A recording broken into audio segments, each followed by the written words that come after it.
Hello everyone, in this episode of Day Job presented by Sparesbox, we're installing and testing some Whiteline sway bars in our GR Yaris.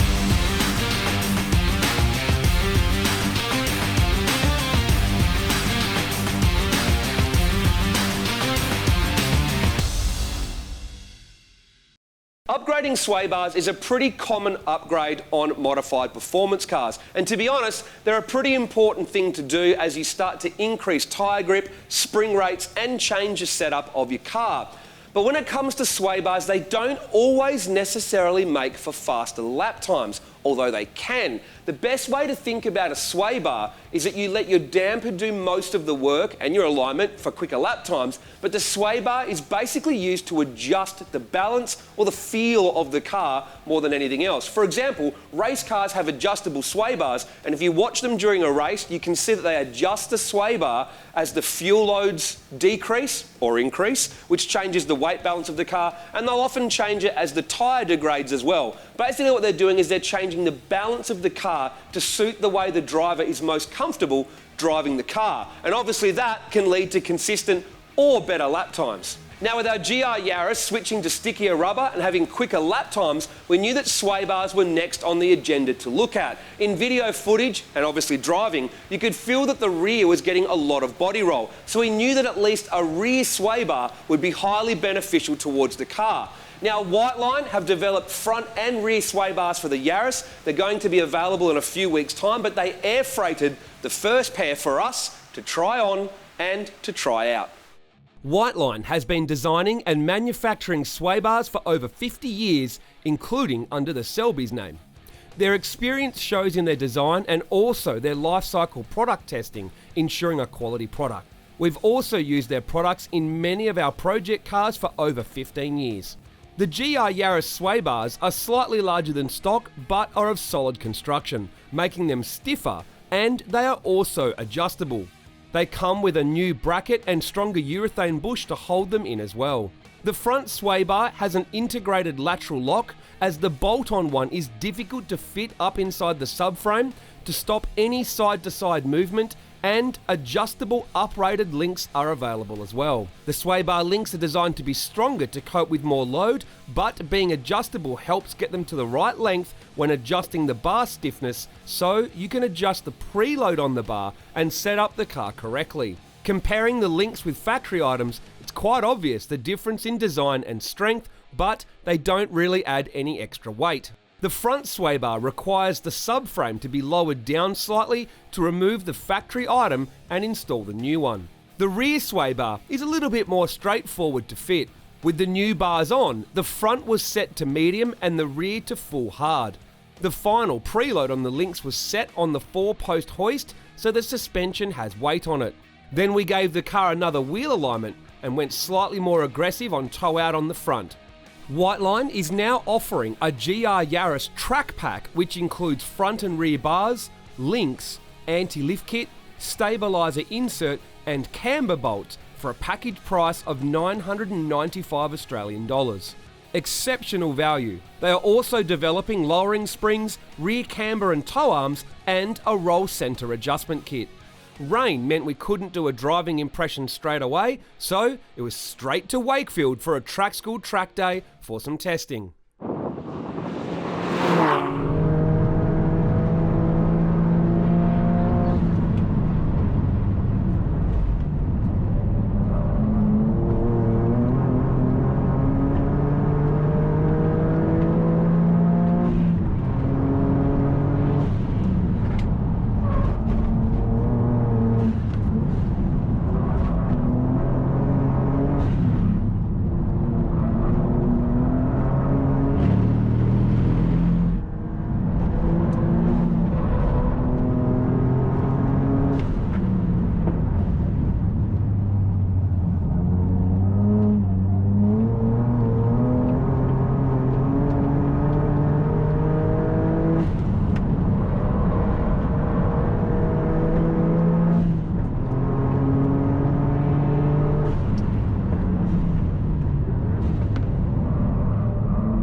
actually struggling. It's struggling Yeah. for grip, Yeah.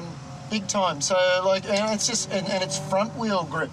So it's struggling to turn, and that's the big thing. Like initially, I thought just the tyres are taking a while to get up to temp because even the rear was super slidey and.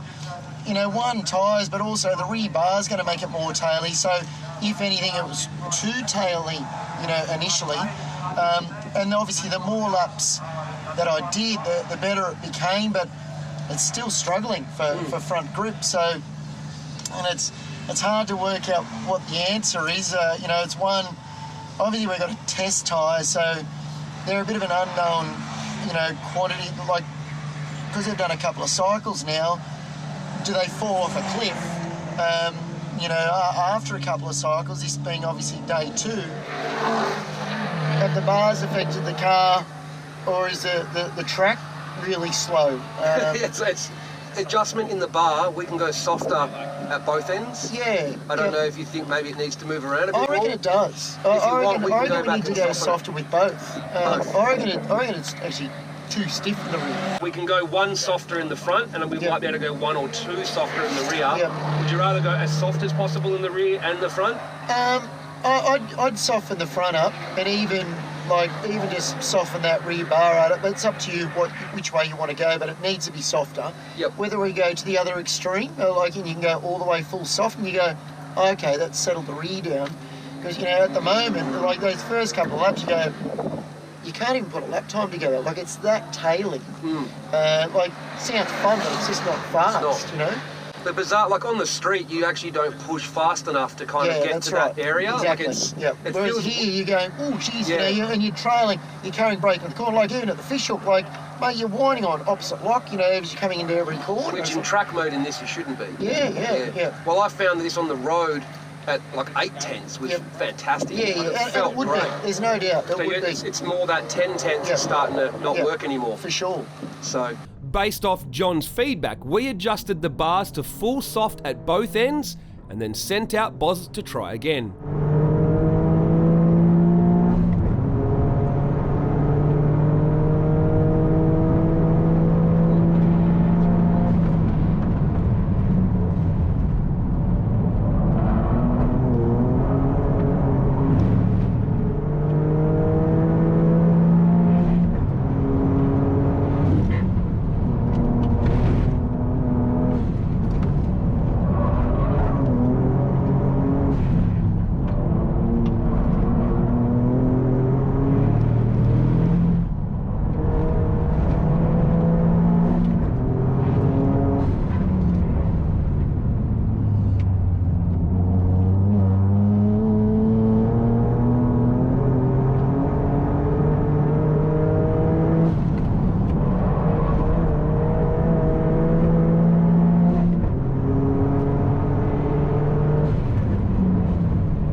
So 108.0 actually felt much better then. We softened the bars right off instead of just, it was really taily entering the corners when you're just trying to trail brake previously. So we've just softened it right up so we've got a little bit more control, and even though you probably think, it's probably not as much fun, it actually, it is. It's a lot more controllable fun, and obviously the lap times don't lie. We're able to gain another, 3 or 4 tenths compared to earlier on. So, maybe it, we might even just dial up that rear bar, might even just go up a setting compared to what we just had. Obviously, we're looking at, trying to change as many things as we possibly can. Cool. It was then my turn to drive and get a feel for the car.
Well, that brings us to the end of our third day of testing at Wakefield, and things are starting to get a little bit more interesting with the car now. The first 2 times we came here, it just went quicker like that. It was pretty easy, pretty straightforward.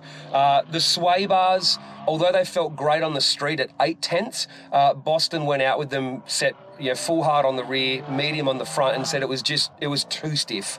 In a Motorcana environment, rally sprint, etc., might have been all right, but here they were just too stiff.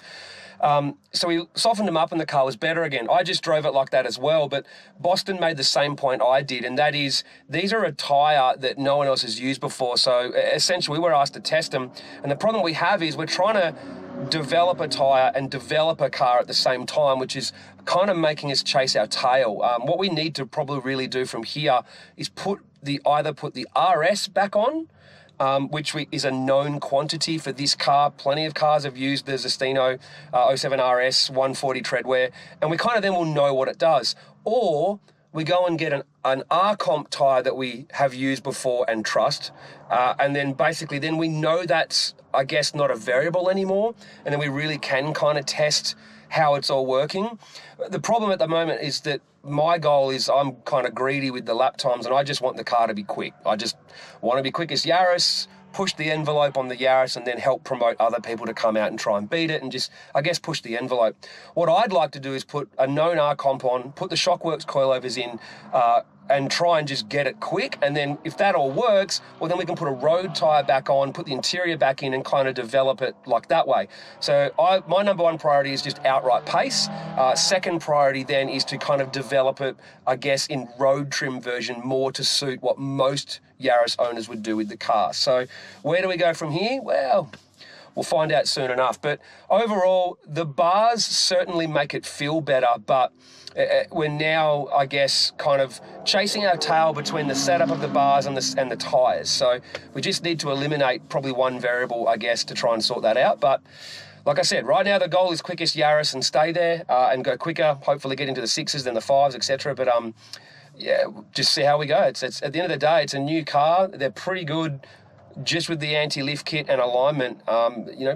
Does it need bars at that point? Well, maybe not. Also depends on what you're doing with it, what tyre, what coilover, etc. So there's a lot of variables there with that. So I guess we don't have our kind of final opinion on it. It's just one of those things where we've done some testing today, and we're going to need to do more testing to give you a final answer of what bars you should use with what tyre, with what setup, for what type of driving, etc. So one thing can work for one setup, not another. So they certainly make it feel a lot better to drive on the road, 100%. But now it's just a matter of finessing those lap times and see where we end up. So next video, what's going to happen? Don't know. I guess you'll find out soon.